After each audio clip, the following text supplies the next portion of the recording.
કેમ છો વિદ્યાર્થી મિત્રો? ભાવિક સરના નમસ્કાર।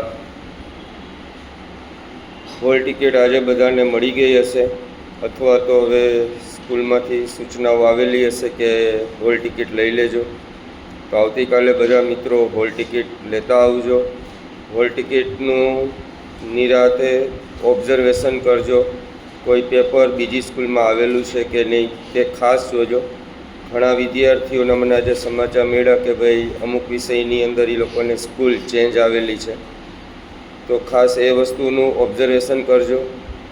દરેક પેપરના સમય રિસિપ્ટની અંદર વ્યવસ્થિત લખેલા છે, સહી સિક્કા વ્યવસ્થિત કરેલા છે, એડ્રેસ, બ્લોક નંબર, આ બધી જ વસ્તુ નિરાતે જોજો।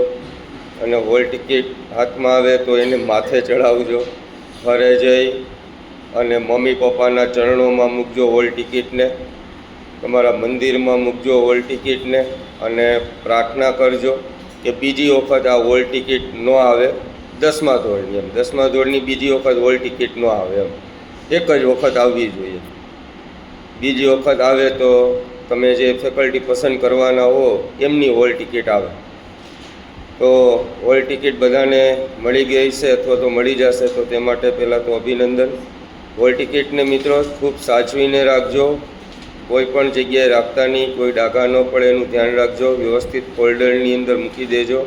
તમારું એક ખૂબ મહત્ત્વનું ડોક્યુમેન્ટ્સ છે, આ ડોક્યુમેન્ટ્સ વગર તમે કોઈ જંગ જીતી શકશો નહીં, તો એને ખૂબ સાચવીને રાખજો। એવી જગ્યાએ રાખજો કે જે ઝડપથી પાછું મળી જાય, અને કોઈ બિનજરૂરી વારંવાર એમને અડવાનો પ્રયત્ન નહીં કરતા, કારણ કે તેનાથી પણ એ હોલ ટિકિટ છે એ ડેમેજ થાય છે।